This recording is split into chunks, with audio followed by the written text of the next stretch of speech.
Ladies and gentlemen, independent Americans around the country and around the world, I hope you had a reflective, restful, and sobering Memorial Day weekend. Get a rest if you need it. We are back at it fast and fierce. And the world didn't stop for Memorial Day like most of America did. And I am so happy that we've got a guest joining us today, who is someone I've admired and appreciated and really wanted to get on the show for a long time to talk about the most important parts of all of what's happening in America. Finally joining us, the great and powerful Asha Rangappa is on Independent Americans. Welcome, Asha. Thank you. Thanks for having me. So we're like cable news friends. Like I don't know if we've ever actually met in a green room or not, but we've like been on shows together and like before and after each other. I think that's right. I think we've kind of been back to back. Obviously I follow you on Twitter, and I think that we're simpatico and a lot of, things we're interested in, and also how we approach some topics. So yeah, I'm really excited to be here too. But we have that like pandemic relationship where I don't think we've ever actually been in the same room together, although it feels like it, right? It feels like, I feel like I know you sort of. Exactly. Well, especially I want to get to media and what it's like to be a guest or free agent. I want to talk about the Rhodes verdict. I want to talk about Trump. I want to talk about your experience inside the FBI and all things national security. But just to ground us, Asha, where are you and how are you? Question I ask of all of our guests. I am in Hamden, Connecticut, which is just north of New Haven, Connecticut, which is where I work. And I'm doing great. The weather is nice, and that affects my mood a lot. So for me, I've been enjoying the sunshine, and I'm glad that it's summer.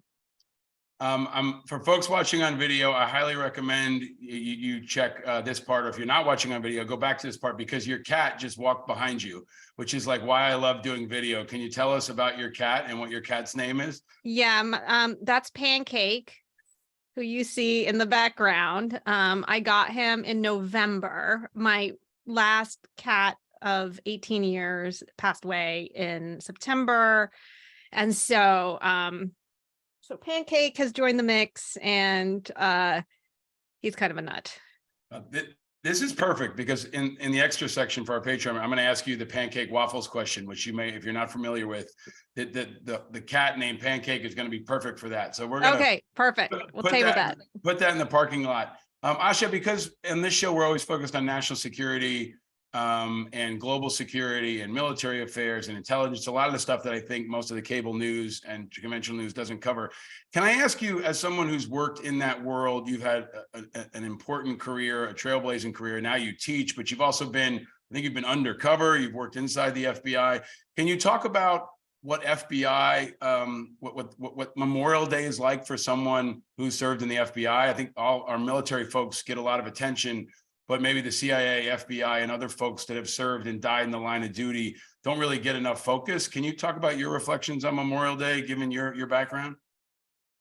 Yeah, I mean, I'll be honest, I do think mainly of our military service people on Memorial Day, and I am sort of from a military family. I mean, my father was a military doctor at Fort Eustis. And so, I grew up in the Hampton Roads area around a lot of military folks.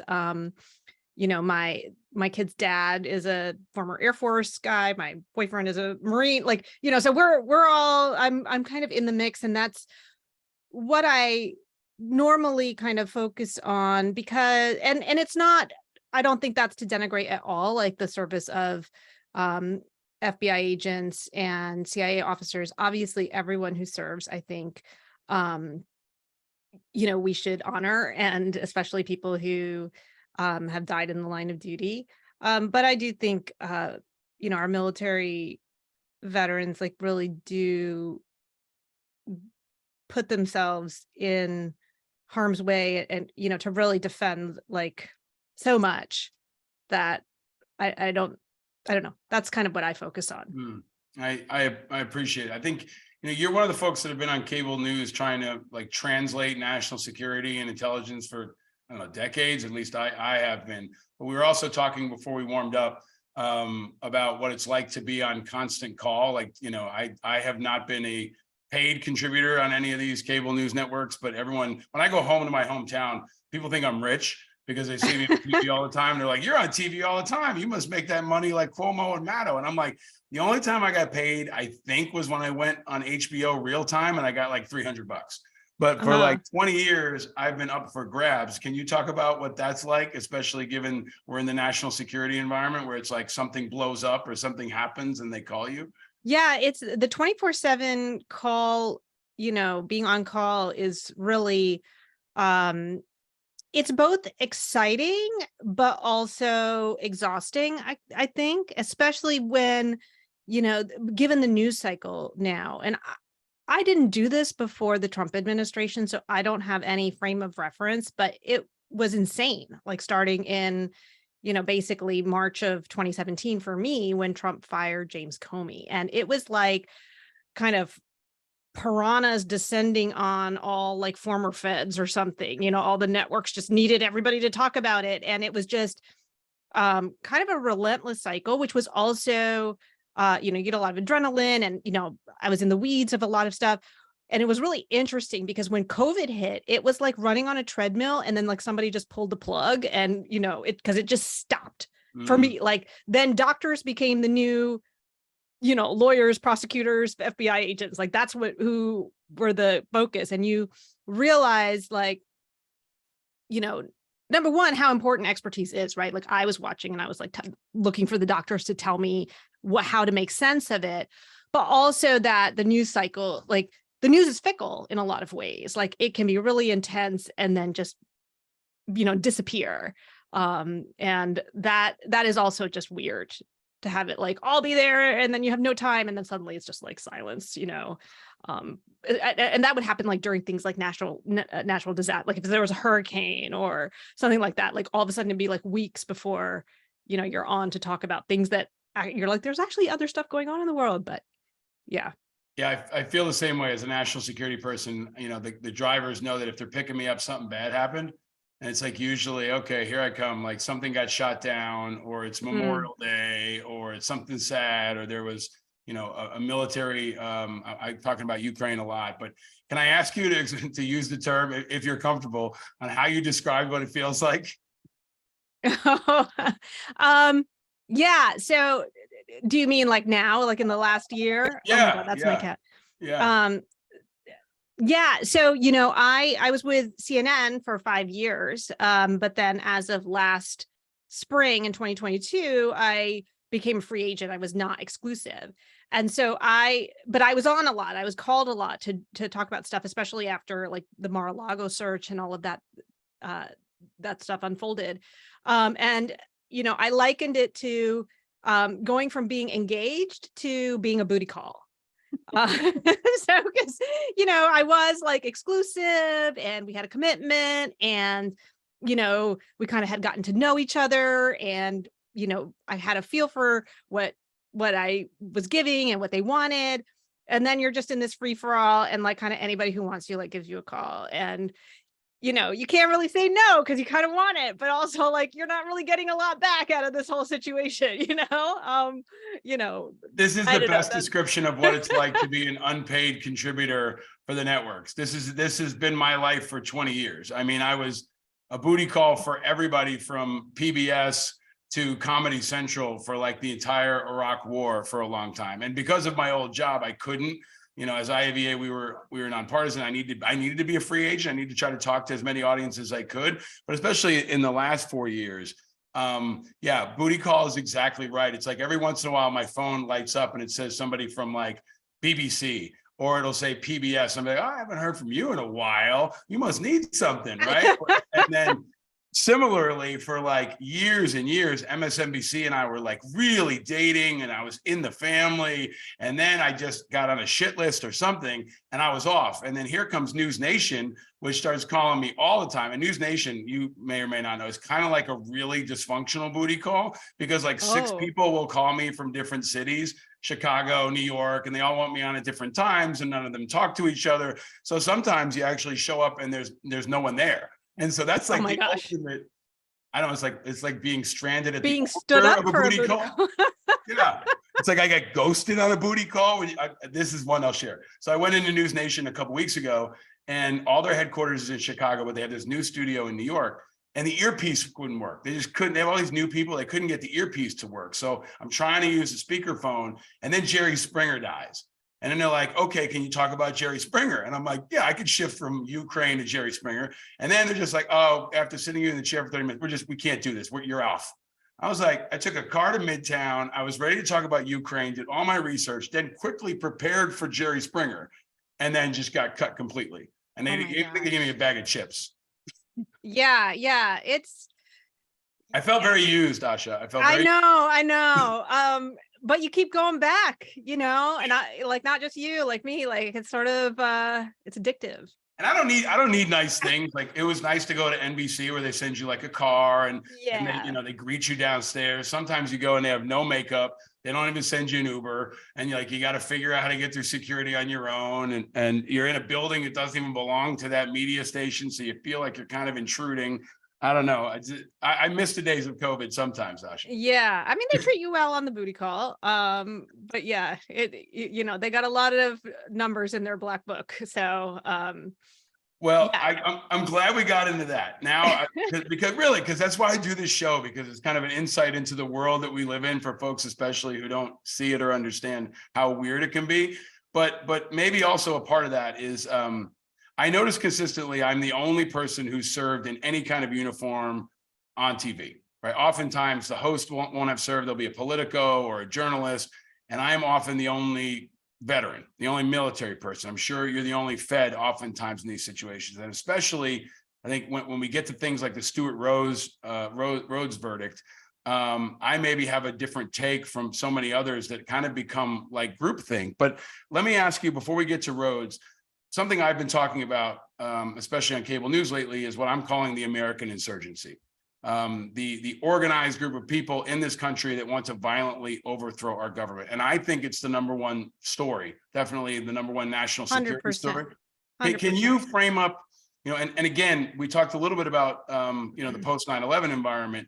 I see a lot of similarities in that I feel like this is all the warnings of 9/11 that no one's listening to. When we said, why didn't we listen to all the warnings of 9/11? Now they're out there. And I said on Nicole Wallace's program, they're talking about Stuart Rhodes, and he's trying to claim that he's like the Nelson Mandela of America. He's more like Muqtada al-Sadr or Osama bin Laden. But in my view, I think the threat is huge. But can you lay out, Asha, your strategic overview of the threat environment that we face coming back from Memorial Day weekend, when everyone's kind of nursing a hangover or had a nice day at the beach? What's the threat environment like in your view? So I think the way I see it, and I'm basing this on, the analysis of, I've read Kathleen Bellew's Bring the War Home. What is it? White Power and Paramilitary America. Mm-hmm. And then I recently just read Jeffrey Toobin's Homegrown, which is about Timothy McVeigh and the rise of right-wing extremism. And, the through line here, and this is basically starting from Vietnam through Oklahoma City to January 6th, is that, and we can talk about why this is, but we had a blind spot for kind of the overall coherent ideology that's driving these right-wing extremists, because we treat them as lone wolf actors.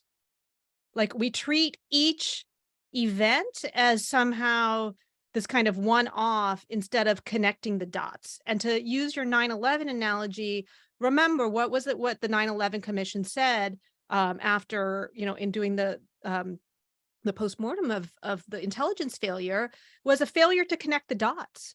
Right? There was a failure of imagination in terms of understanding what these people wanted to do and how they might achieve it. And then there was a failure to connect the dots. And I think we're seeing the exact same thing right now. We understood, at least after 9/11, that Al-Qaeda had an overarching philosophy that, about and the writings that it was based on, and what their overarching goal was, and how things like the first World Trade Center bombing, the Cole attack, like all of these things were progressions to all part of a greater plot plan, really. And I think we need to do the same thing with all of these things that are, happening, even going back to Oklahoma City, and, Charleston, like, these shootings that will just we'll say, oh, that's just a mass shooting. I mean, no, these are all connected ideologically. Yeah, I've been trying to frame it up in that way because, I've said that oftentimes the media is covering Trump like he's only a political story, like he's a normal candidate like Bob Dole. And I view him as, the leader of a movement that could have more violent factions, that could be united at times. But at the end of the day, for me, if I'm sitting at the Pentagon, I don't think about whether Trump becomes president. I think about whether or not he can mobilize a couple million angry people who have guns, right? And that feels like a conversation people are afraid to have in cable news. It feels like consistently they're afraid to name it for what it is, even after January 6th. So can you talk about Trump in particular? I mean, I've said it and I get hammered for it. I've said I think he is America's greatest national security threat, if only because he divides us. He weaponizes language. He attacks groups of people. I think he is the thing that's hurting America the most right now and has the potential to do so going forward. How do you view him in particular in a national security framework? Yeah, so I would say that, he's a symptom of the larger threat, right? Like, he's not creating it. This pre-existed, but what he is able to do, because he's incredibly rhetorically savvy. People hate it when I use this word, but it's true. He's charismatic, and he can suck all the air out of the room. Like, you can't stop watching him, right? Like, even if you don't like him, it's like, it's a train wreck. You have to watch him. And so he's able to just mobilize so much energy that he can channel this movement that used to be in the fringes. And then we also have at the same time guardrails that have been completely eliminated, political guardrails where there was sort of an understood norm that we kept this in the shadows and in the fringes. And what we have are elected officials who've allowed it to become mainstream. And this creates a perfect storm. And when you take someone like that, who has that momentum and has that permission from one side of the political establishment, and put them in the Oval Office, which is the most powerful office in the world, then, what are you expecting to happen, right? I mean, to your point about leading all these people with guns, one of the things I've written about is how, the framers of the Constitution included in the Army clause a 2 years appropriations limit. And when I teach my national security law class, we talk about why did they put a 2-year limit for the Army, but not the Navy? And what did that reflect? It reflected the framers' fear of a large standing army, right? They had just, had a king who sent his army. And so, that was the check. But what Trump has is a shadow army. Right. We have a shadow army now. People who are, see him as their commander in chief, really, and are willing to execute his orders. And I think, to go back to the Oath Keepers and Proud Boys, that's how they saw him. Mm-hmm. They were interpreting his words in that way. And I think we would be very naive and to ignore that, and we do so to our own detriment and peril, Asha, as we have this conversation, I'm in New York and I hear the Blue Angel, Fleet Week's ending, and I can hear the Blue Angels leaving, and I can hear it, as the ships are headed out today. And I think about this huge military response, and Fleet Week in New York was led by the Cole this time. And I explained to some of my neighbors, hey, that's the Cole. Let me tell you why that's important. And I think that this understanding that this is an evolution, right, that can take many forms, and the Cole, is an extension of 9/11 in some ways, and understanding that, Timothy McVeigh and January 6th and whatever comes next are interconnected, I think is very important. But I love this concept of a shadow army. I mean, it's terrifying, but I think it's accurate. In that shadow army, you've also got the former national security advisor in Mike Flynn, right? So this is a formidable group of people. In any other country, people be talking about taking them out. Here, they're on TV all the time and they're not arrested. So I want to ask you, in that context of the shadow army, Stuart Rhodes has been found guilty of seditious conspiracy, right? 18-year sentence. I said last week, I don't think it's enough, because he can get out. I understand how the law is written. That seems to be the maximum penalty, or close to the maximum penalty. Plenty of folks in my network say he should be put to death. Now, I know that sounds extreme, but when you hear the judge say, you are a threat and I'm not letting you go, and he says, I'm going to continue to attack America, he has no apologies, and Trump said he will pardon him, is the law failing us in this response to the shadow army? We're only, I don't know, a quarter through it, halfway through it. But when you look at the legal framework, it feels like it's taken forever to get these guys off the street. Some of them may still be wandering around. And then when they get them, it seemed like for a while they've been easy on them. And now the big crown jewel that is Stuart Rhodes is getting 18 years. I want to see him in Guantanamo. I want to see them all in Guantanamo off the battlefield. How do you view it as a legal and national security expert? So combating domestic enemies is much more difficult than combating foreign enemies. We've both taken an oath to protect the United States against enemies, foreign and domestic. And the domestic side is just harder from a legal perspective. And to use the comparison to 9/11 international terrorism, when it comes to foreign terrorism, we have many tools in our toolbox that we can use that we simply can't use here at home. So let's take, for example, electronic surveillance. You just have to be affiliated with Al Qaeda and you can go into a FISA court and be able to surveil someone. And to be clear, you can surveil them even if they're here in the United States. When I say domestic, I mean like, arising from like domestic organizations. And for, because of the buffers that we give for free speech, for political speech, which is the most protected speech we have, because of, constraints and guardrails that have been put in place because law enforcement and intelligence, including the FBI and CIA, did not utilize their powers well in the past, in the 60s and 70s. They abused them. There's a huge scope for groups like the Oath Keepers and Proud Boys to operate in this country. I mean, and then you just tack on like all of our gun laws, Black's gun laws onto that. So I think that's legally a huge part of the problem. And then I think we also have trouble getting our mind around the idea. So seditious conspiracy is basically the closest crime you have to treason. When I teach it, I call it treason's cousin, right? This is basically levying war against your government with the intention to overthrow it. And, it's the use of force to resist the authority of the United States. And the extraordinary thing about the Proud Boys and Oath Keepers convictions is that they were successful. I mean, and that should be kind of a silver lining and maybe some hope for the future, because the Justice Department has failed in its, recent attempts. I mean, going back to the 80s to try to prosecute these groups for these types of plots under seditious conspiracy.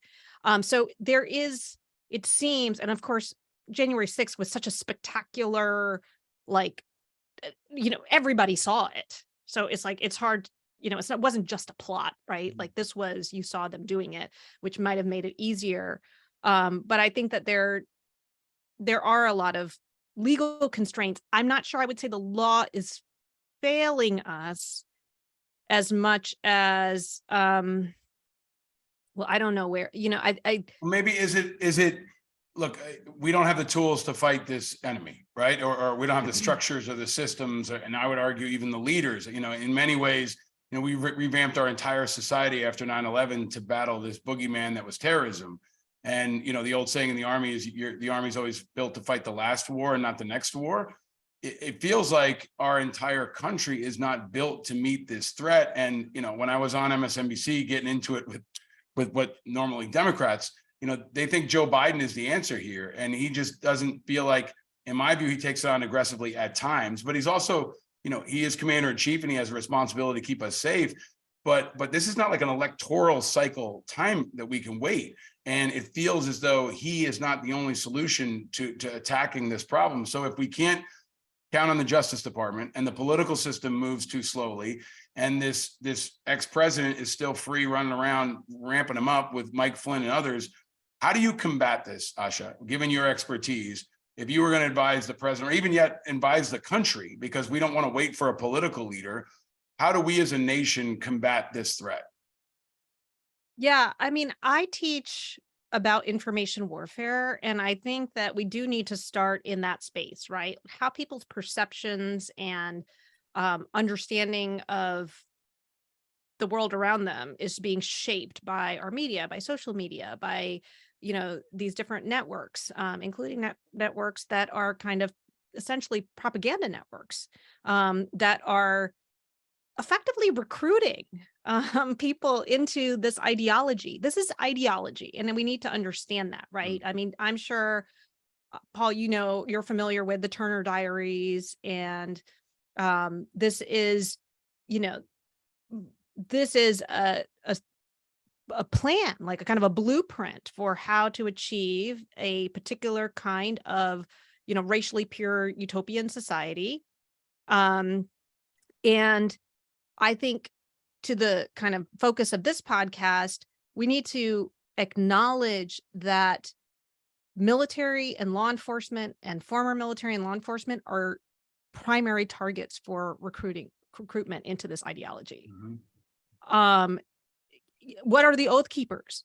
The Oath Keepers was created for people who have taken an oath to serve the United States. Like, these are first responders, law enforcement, military. That's what the group consists of. That's their point. And so for me, the biggest disappointment in the last few weeks was learning that the Defense Department has all but abandoned its efforts to combat extremism. And I think the key here is that because this extremist ideology has now become intertwined with at least a wing of a political party that has representation and actually has a candidate who's running for the president of the United States and who might win, it becomes incredibly difficult to disentangle. And you then have, agencies like the FBI in this position of being accused of trying to monitor political beliefs or punish people for their political beliefs as opposed to their violent designs. Mm-hmm.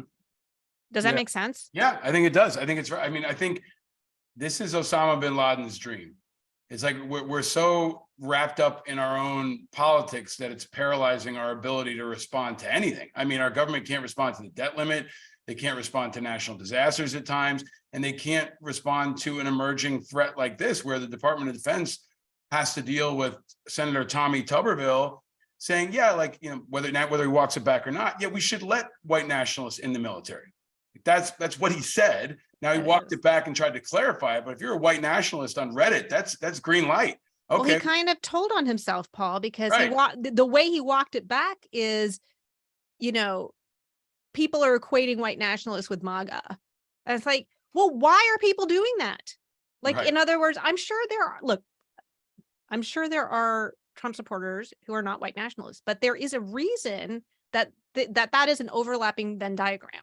Yes. Based on what people say, what elected officials say, what Marjorie Taylor Greene says, what he himself says, what they said on January 6th.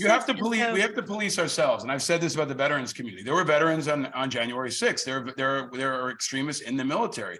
I ran a veterans organization. I remember someone in my office walking in and saying, hey, these guys want to come to our event. We got to figure out a way to not. And I was like, who are they? They're like, they're the Oath Keepers. What is the Oath Keepers? This was 15 years ago. I didn't know what they were. They would try to recruit at IAVA events. They would try to recruit in the military. We know that is the case, but I feel like there's a weak spine response often from the Democrats. And I'm looking to independents and national security people and others who can at least respond in the public dialogue to force our leaders to respond, where it feels like the SecDef is handcuffed and he's going to watch what he says. Milley steps out and starts to attack and he gets shredded by Fox News and then kind of backs off.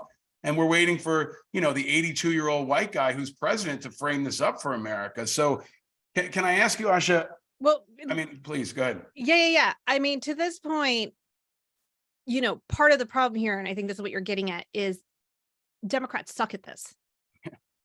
They really suck at it. They suck at all kinds of messaging, but especially, they're just I don't know if it's being afraid of being accused of whatever, but like you said earlier, they are afraid to name it and name it clearly. And that is definitely part of the problem. But go ahead. No, I think, Republicans are crazy and Democrats are wimps. And that's like where we are right now. And I said this before, if the extreme right wing is, Trump and Putin, the Democrats are not Ukraine. Like, we can't count on them to save us from this attack. I mean, they're more like Moldova or Poland or something else. Yes. Like, we're kind of hoping for them to respond, but like, we can't. No, because there's this weird, like, kind of wonky approach with Democrats that, we'll just pass legislation that helps people, and that's gonna, like, or it's election. Like, we'll wait for elections, because the election 2.5 years from now is going to be the solution to Stuart Rose cooking up a pipe bomb. Right. And this is kind of, I think, gets to, like, what Ukraine understands? Ukraine understands that they're fighting a kinetic war, but they're also fighting an information war. And Zelensky has been very savvy in shaping world opinion in a way that mobilizes people in support of their cause. And this is the piece that I think Democrats don't understand. They think their work is going to speak for them. Like, nobody freaking cares. Yeah. Like, debt relief plan, like, really nice, great. But at the end of the day, if you have a particular segment of a mainstream political party naming your political party as the enemy, not Russia, not white extremists, a white power nationalists, but Democrats, like, that's a problem. That is where the path to authoritarianism starts. And that has to be addressed. I think also naming it, and then the other piece that I think to create to address it is we have to start recreating social trust, and I think this goes both ways of, like, this making fellow citizens the enemy for whatever, along whatever cleavage is destructive. It's not a sustainable democracy on that basis. Yeah, I use the hashtag "our enemies are celebrating." I mean, every time this happens, our enemies are celebrating. Putin's celebrating. Kim Jong-un is celebrating. Asha, I want to ask you, we're kind of talking about this Ukraine parallel, where I've often said Ukraine feels more American than America does right now. But what they also have is Zelensky. So who is our Zelensky? Who is America's Wyatt Earp? Right? Like, who's the one who's going to come in and clean this up? Because it's not Biden, right? There's no Colin Powell floating around. Obama's, not engaged. Like, everybody, Democrats are always hoping, I think it's going to be Mueller, or it's going to be someone else. Like, who's going to be this Wyatt Earp that comes in and finally gets Trump right now? Is it going to be Letitia James? Is it going to be Stacey Abrams? Who's it going to be? So two-part question, Asha, and I know I've got to let you go, and you're going to stick around for our Patreon members, and thank you for doing that. But who is the leader that can respond, or leaders that can respond to this in terms of framing it for the American people? And what's next for Trump? Like, do you view this at a time where, is he going to do the perp walk? Is he going to be in handcuffs? Is he going to, is this the first indictment of a number that will have him in indictment land until the election? How do you see those two pieces unfolding over the course of the next year? So, I think that the people that we need right now are, frankly, Republicans. I think Adam Kinzinger and Liz Cheney have been at the front of this, but you need more of a critical mass. Like, you need Mitt Romney. You need these people who can speak to their own tribe and give people permission to take the off ramp. Because Biden's not going to convince those people. Like you need, and there's actually research on this. You need elites in the in-group that to say enough is enough. And you need it to be a critical mass. And that's when you'll start to shift public opinion. Now, as far as who's going to get Trump, I really don't know. I frankly think this is a very uphill battle. I do think he'll be indicted, but he has to ultimately get convicted by a jury of his peers. And the president of the United States is a very popular person. Like it's to find a unanimous jury that's not going to be sympathetic is, I think, a hurdle. And then on top of that, that's not disqualifying for him to run for president. And quite frankly, I'm sorry, but the crazy train is barreling full speed ahead. And I believe that whether he's indicted, whether he's charged, whether he's convicted, this man will run. And frankly, given the state of where we are today, I think it's possible he could win. And then we are in a constitutional crisis. I agree with you on all of that. I think every indictment is fuel in his tank. I explained this to somebody when I was coming out of MSNBC, because every time I'm over there, I have to do a lot of explaining. I was just like, a lot of the people that he has galvanized are also people that are in the independent community that are simply fuck you to the man, fuck you to the system, fuck you to the cops, fuck you to and it's also like white permission to say like, fuck you to the IRS, right? Like they won't always say fuck you to the cops, but they'll say fuck you to the IRS. They'll say fuck you to taxes, and he gives voice and the FBI now, right? Like this is upside down land where Republicans can attack the military and attack the FBI and attack these really important guardrails of our society. So I keep hoping that there will be this, retired FBI agent who rises up and runs for maybe Kinzinger has to run simply on this platform alone on accountability for Trump. And then he steps away so as not to be a spoiler. But I keep looking for someone who's going to punch him in the face politically. And it's not going to be Ron DeSantis. And it's not, no. I hope it's someone from within Ron the DeSantis party, but is using his playbook. Yeah. So let me ask you the last question, and then I'm going to let you go, and you're kind enough to stick around. Are there leaders out there or people working in the national security or intelligence or legal space that give you hope? We lay out a pretty grim view for what could happen, but are there folks that maybe aren't on TV or in local office or writing that you look to and say, that's one who's speaking truth to power, who must be amplified, who isn't getting the shine that he or she needs?